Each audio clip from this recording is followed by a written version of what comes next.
c'est pas sur le point du terrain politique qu'il était fort. C'était que sa réflexion était une réflexion d'abord et avant tout, je dirais beaucoup plus philosophique, une réflexion sur l'homme, qu'est-ce que l'on est, où est-ce que l'on va, qu'est-ce que c'est que la vie, qu'est-ce que c'est que la mort, qu'est-ce que c'est que Dieu. Glenmore était profondément croyant. On parle toujours de l'homme qui s'attaquait au clergé, anticlérical. C'est faux, il n'a jamais été anticlérical. Ses meilleurs copains étaient des curés, dont certains ont fini par poser des bombes. Il y en a un qui est pas loin là. Des curés qui sont allés poser des bombes. Il faut le savoir quand même. Et ça, c'était vraiment ses amis. Et quand, à son enterrement, moi j'étais maître de cérémonie en tant qu'exécuteur testamentaire, il y avait 7 prêtres de l'Église catholique qui officiaient pour la messe de son enterrement. Alors, l'anticlérical, excusez-moi, c'est pas le mot qui convient. Par contre, anti-Église catholique, anti-hiérarchie catholique, alors ça, oui, l'Église catholique ayant fait presque autant de mal en Bretagne que l'État français, ce qui est quand même beaucoup. C'est vrai qu'il y avait un record à battre. Disons qu'il y a eu l'alliance du sabre et du goupillon. Alors, on ne peut pas évoquer Glenmore sans évoquer une personne qui vient de disparaître et dont vous faites allusion dans votre livre, qui est oui. Ron Le Digaraire, qui était un vieux compagnon de route de Glenmore. Pas si vieux que ça, c'est-à-dire moins que moi. On avait le même âge, Ron et moi, nés la même année. Mais Ron, qui était quelqu'un de très engagé pendant toute sa vie, mais dans un combat différent, a découvert Glenmore un jour, et tout ce qu'il faisait avant, il a un petit peu laissé de côté, même beaucoup, pour passer au combat derrière Glenmore pour la Bretagne. Et comme Ron était quelqu'un qui s'engageait toujours profondément, il avait trouvé en Milic son porte-drapeau, et il l'a suivi aveuglement, tout en faisant, comme moi et quelques autres, de temps en temps, il fait chier le vieux quand même. Il exagère.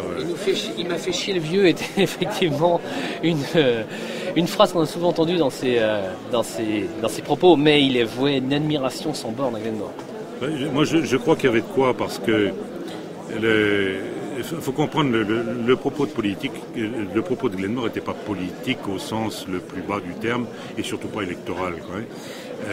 Son propos, c'était une réflexion sur l'homme, qu'est-ce que c'est, qu'est-ce qu'on fait sur la terre, pourquoi est-ce qu'on vit, pourquoi est-ce qu'on meurt, qu'est-ce qu'il y a après. Sa réflexion, d'abord et avant tout, c'était Dieu. Et si on ne comprend pas ça, on ne peut pas comprendre le personnage. Mais alors, ce qui est important, c'est que derrière sa première valeur qui était Dieu, il y avait une deuxième valeur qui était la Bretagne. Et autant il a ouvert grand sa gueule sur scène pour chanter sa Bretagne, autant le message par rapport à Dieu, il n'a jamais voulu faire de prosélytisme. Il y a quelques chansons dans lesquelles il a introduit son respect par rapport à ce qu'il appelle le Seigneur, enfin, etc. Mais il n'est pas là pour faire du recrutement pour une église quelconque ou pour ce qu'il croit de la vérité universelle. Par contre, quand il s'agissait de la Bretagne, moi je l'ai vu travailler. Je l'ai vu à Lyon. Je l'ai vu à Paris, bien sûr, plusieurs fois. Je l'ai vu en Bretagne dans différents lieux. Je l'ai vu dans différents coins. Il avait ciblé, dès le départ de son récital, il avait ciblé au moins une personne, maximum 2. Ces gens-là, je vais les ramener au pays. Et ces gens-là, ils vont devenir des militants bretons. Alors après, le récital, il y avait les tournées de whisky. Il est passé pour un ivrogne. Moi, je suis ivrogne. Lui, il n'a jamais été. Je dis les choses clairement. Mon bouquin, c'est plein de choses comme ça, de choses vraies. Parce que les plantes vertes à côté, elles ont profité de ces whiskies à lui. Moi, c'est mon estomac qui en a profité. Alors, lors de sa dernière interview qui était parue dans Armen en 96, je crois, si j'ai bonne mémoire... L'interview d'Armen doit être un petit peu antérieure à ça, sauf erreur de ma part. Dans ces années-là, quoi. Et ça n'a pas été tout à fait la dernière. En tout cas, bon, cette interview... Moi, j'ai vécu les derniers moments de Glenmore. Et c'est ça qui est extraordinaire. C'est ça qui est extraordinaire. Il m'appelle au mois de mars. Il me dit grand... il m'appelait grand quand on discutait comme ça de tête à tête. C'était au téléphone, il avait horreur du téléphone. Quand c'était devant d'autres, il m'appelait le grand dépendeur d'andouille. Discoguer andouille, comme la vieille expression du centre-Bretagne. Et donc, il m'appelle, il me dit tu peux passer me voir? Je dis écoute, Mélic, je pars en voyage pour une semaine demain. Bon, écoute, tarde pas trop. Bon, j'ai eu le temps de réfléchir pendant la semaine en question. Et j'atterrissais à Lorient, en plus, donc à 15 km de chez lui. Et j'arrive et puis il me dit bon, j'ai le grand dépendant d'andouille, il y avait du monde. Tu vas t'occuper de mes affaires, je vais partir bientôt. Alors qu'est-ce qu'on fait dans ces cas-là?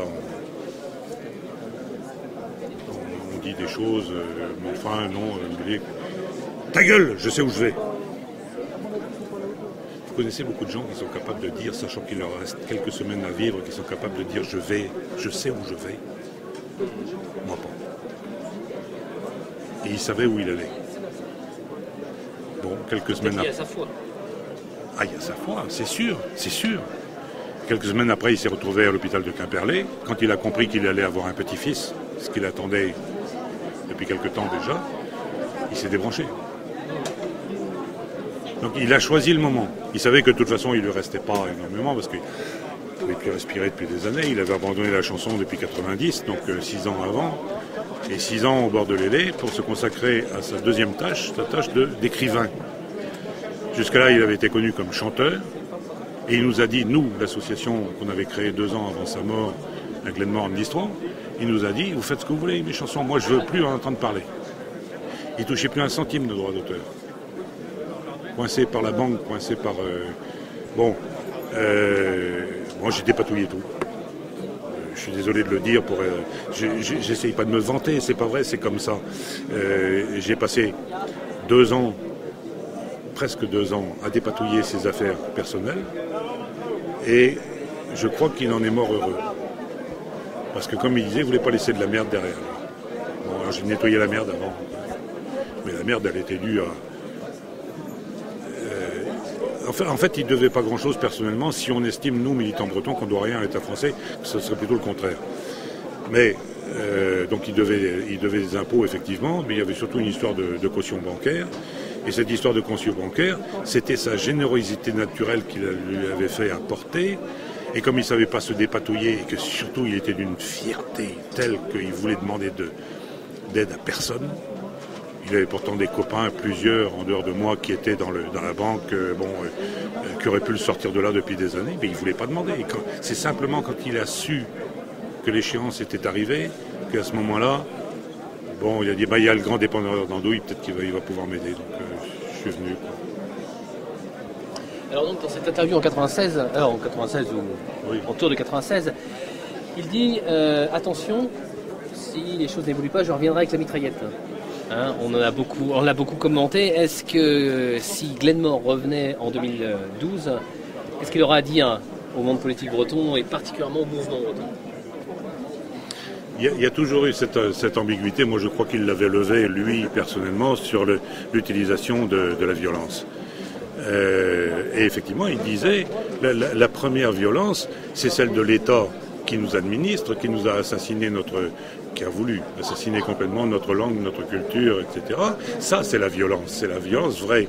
Les gens qui ont posé des pétards après, je suis désolé, c'est jamais que de la publicité, un peu bruyante, la publicité qui marche. C'est tout. Et moi, j'ai fait partie personnellement des gens qui utilisaient ce support publicitaire. Moi, j'ai jamais posé une bombe de ma vie. Par contre, je connaissais à peu près tous ceux qui le faisaient. J'ai jamais dit un mot. J'étais embarqué 3 fois. J'ai jamais dit un mot.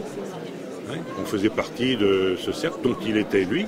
La première personne que je suis allé voir, la première fois où je suis sorti de garde à vue pendant 4 jours, la première personne que je suis allé voir, c'est Glenmore.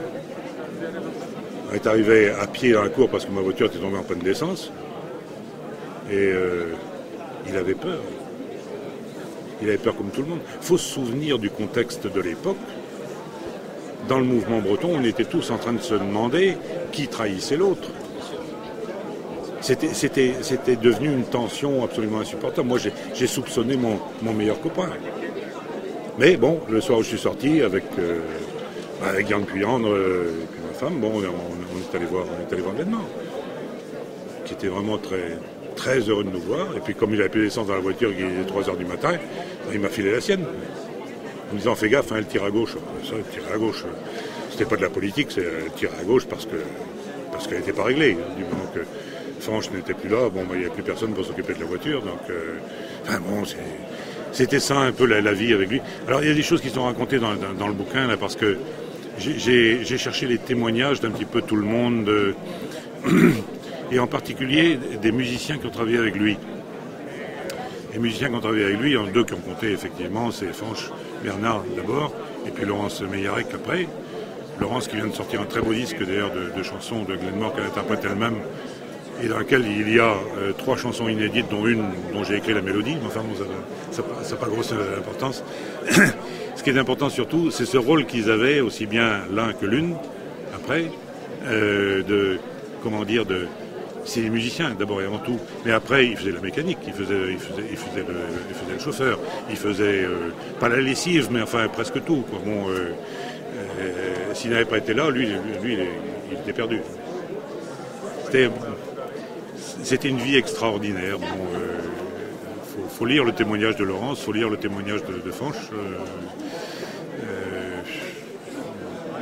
Vivre avec ce gars-là. Je crois que j'avais dit ça une fois, et il y a plusieurs personnes qui l'ont répété. C'était pas tous les jours drôle, mais c'était jamais triste.